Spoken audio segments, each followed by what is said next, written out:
안녕하세요. 융달TV 융원장입니다.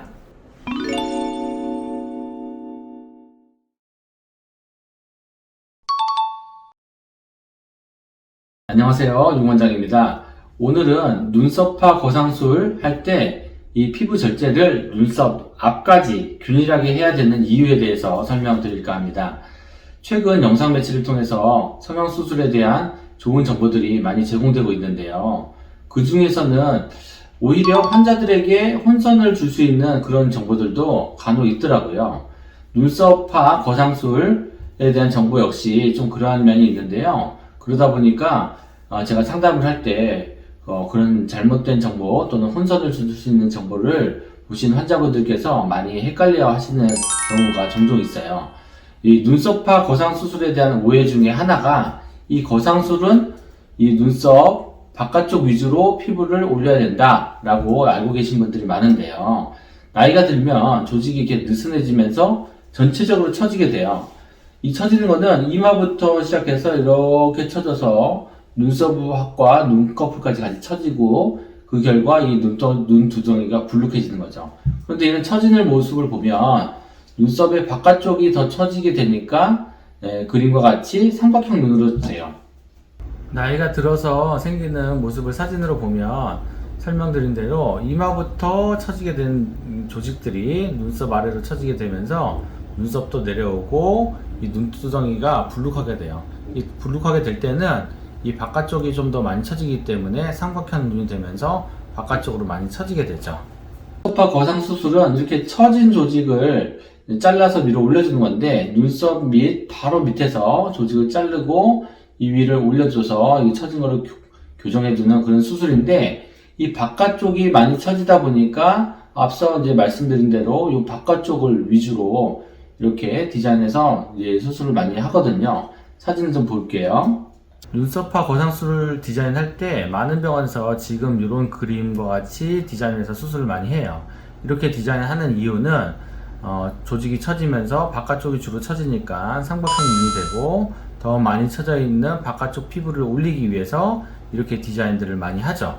근데 앞에서 본 그림과 같이 디자인을 해서 바깥쪽을 넓게 잘라내고 안쪽은 조금만 잘라내는 그런 수술들을 많이 하게 되는데 그렇게 되면 몇 가지 단점이 생겨요. 첫 번째로는 이렇게 바깥쪽 위주로 당기게 되면 사선주름이 생긴다는 거죠. 뭐 당연한 얘기겠지만 바깥쪽 위주로 당겨서 올리게 되면 눈 바깥쪽만 올라가게 되고 그것 때문에 사선주름이 생긴다는 거예요. 우리가 처지는 거는 이마부터 해서 이렇게 수직 방향으로 위에서 아래로 처지는데 교정을 하려면은 아래에서 위쪽으로 수직 방향으로 올려주는 것이 가장 이상적이거든요. 그런데 이 바깥쪽으로만 올리게 되면 이 눈이 좀 찌그러지거나 이상한 주름이 생길 수가 있어요. 좀 전에 말씀드린 것을 그림으로 설명드리면 요 안쪽은 조금 절제를 하고 바깥쪽으로 갈수록 넓게 디자인을 해서 피부를 잘라내서 봉합하게 되면 지금 이렇게 이 화살표 방향대로 사선으로 당겨지게 되거든요. 이렇게 사선으로 당겨지게 되면 앞서 설명드린 대로 요 방향으로 이렇게 사선 주름이 생길 수가 있기 때문에 이런 방법은 조금 문제가 있을 수 있다 라고 보여지는 거죠. 두 번째로 생길 수 있는 문제점은 쌍꺼풀 모양이 좀 이상하게 된다는 거예요. 제가 이제 사진을 좀 보여드릴 텐데요.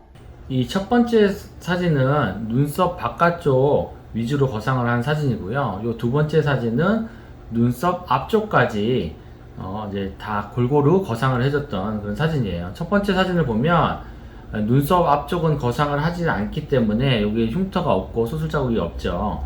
그런데 요 바깥쪽은 많이 올라가는 반면에 앞쪽은 거상이 잘 안 되기 때문에 쌍꺼풀이 뒤로 갈수록 여기는 넓어지고 여기는 좁아져서 뭔가 위쪽으로 치켜 떠진 약간 사나워 보이는 그런 눈 모양이 될 수가 있다는 거예요. 반면에 뒤쪽부터 앞쪽까지 골고루 거상해준 이런 이제 디자인을 통해서 해준 이런 수술 방법은 쌍꺼풀이 뒤쪽도 거상이 잘 되고 앞쪽도 거상이 잘 돼서 모양이 찌그러지지 않고 예쁘게 올라간 것을 알 수가 있어요. 눈썹이 처지는 원인은 앞서 설명드린 대로 이마부터 이렇게 조직이 처져서 생기는 거예요. 근본적으로 이 원인을 교정하려면 이마를 올려주는 이마 거상 수술을 해야 되겠지만 이렇게 하게 되면 수술 범위가 넓어지고 넓어진 만큼 비용도 상승하기 때문에 보통의 경우에 현실적으로 효과적으로 올릴 수 있는 눈썹 거상술을 많이 합니다. 나이가 들면 눈꺼풀도 처짐과 동시에 아래 눈꺼풀도 처지는데 보통의 경우에는 위아래 수술을 다 해야 되거든요.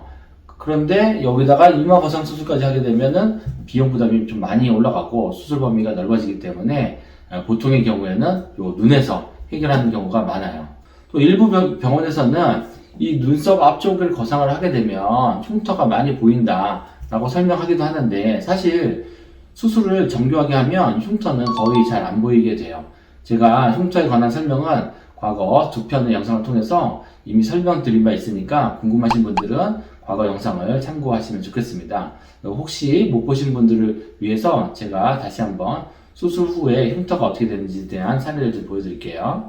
사진을 보시면 이 디자인한 모습이에요. 이 디자인한 모습은 이 뒤쪽의 피부도 포함할 뿐만 아니라 이 앞쪽까지 충분히 피부를 포함해서 거상을 할 수 있도록 디자인을 했고 눈썹의 바로 앞쪽까지 피부를 거상할 수 있도록 디자인을 해줘요. 수술 후 일주일째 흉터가 잘 보이지 않는데 최종적인 모습을 보면 여기 모공이 보일 정도로 확대를 하더라도 전반적으로 흉터가 잘 보이지 않죠. 흉터가 잘 보이지 않는 거는 뒤쪽이나 앞쪽이나 마찬가지로 잘 보이지 않게 돼요. 이 사진들 보시면 마찬가지로 뒤쪽도 피부를 많이 거상해줬고요. 눈 앞쪽도 피부를 많이 거상을 해줬어요. 이 거상하는 범위는 눈썹의 가장 앞쪽 또는 눈썹의 앞쪽을 조금 더 넘어서라도 최대한 이쪽을 거상을 해줘야 되고요.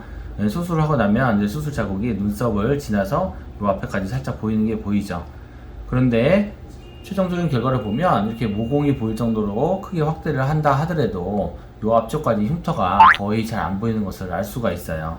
그러니까 이 앞쪽을 수술하면 흉터가 생겨서 이쪽을 수술하면 안 된다라는 말도 맞지 않는 이야기가 된다는 것을 알 수가 있죠. 어때요? 설명을 들으시니까 눈썹파 거상 수술할 때 눈썹 앞쪽까지 충분히 거상을 해줘야 되는 이유를 아시겠죠?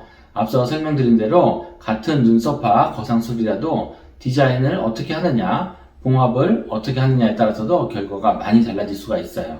그러니까 수술을 결정할 때는 경험이 많으신 성형외과 전문의 원장님과 상담하셔서 결정하는 것이 꼭 필요해요. 아시겠죠? 감사합니다.